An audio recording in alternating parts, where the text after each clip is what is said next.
Hola, ahora estamos con Don Ghermezian, un exitosísimo empresario norteamericano, y le vamos a hacer unas preguntas. So, thank you, Don, for being with us. Thank you for having me. And this is one of the questions that we're asking all of our speakers. Sure. What is your personal definition of happiness? Happiness? My personal definition? Your personal definition. It would be, and I don't mind being put on the spot. If you warned me in advance, but that's okay, my answer would be the same.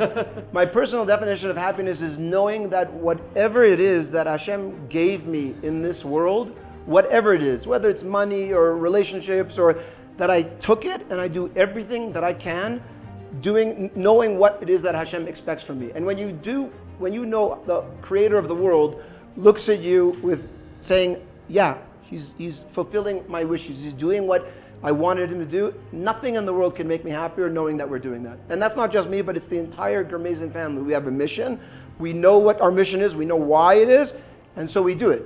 Because chas v'shalom, if we didn't, I don't want to lose whatever it is that God gave us to do. Thank you very much. How do you balance your religious values with your business? That's also a good question. There was a point in time when I was younger that balance was much more difficult.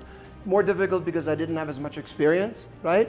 Mm-hmm. Now as I've gotten older, and when I was younger, I used to think, oh no, I should do this, even though maybe it's not the best. You know, maybe I should say this to person, even though that's not entirely. But as I got older and older, I realized that they're not mutually exclusive events.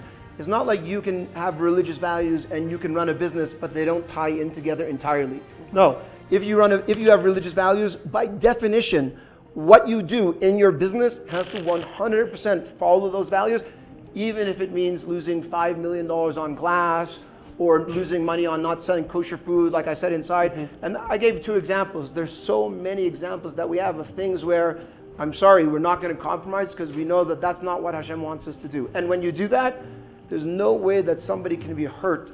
Hashem won't allow that to happen. Only bracha comes from doing Kiddush Hashem, which is what the family likes to do. That's a good advice. What do you think is the main factor that has contributed to the continued success of your projects? I'm sorry, but I keep going back to the same thing. When we took American Dream, we made the decision that everything we do in the center, we're going to make into as much a Kiddush Hashem as possible. Why? Because, look, there are lots of developers in the world. There's lots of people that can build and everything. But we built something so unique and we never want to lose it. Not just this mall, but all of our malls. Mm-hmm. So every time we do a project, we make sure that we follow as close to the halacha as we can. Why? So I don't ever want Hashem to say, well, why did I give it to them? They're not doing it, they're not running their business in the manner in which I prescribe.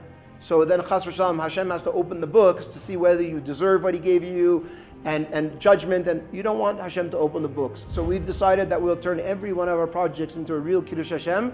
You make it really, really, nothing's impossible for Hashem, but he won't take it away from you. You're putting him in front of everything. Mm-hmm. And saying, I'm trusting you, Hashem, because this is what it is, no matter how difficult it is. And so for me and for the family, they're one and the same. Every single decision we make is based on that.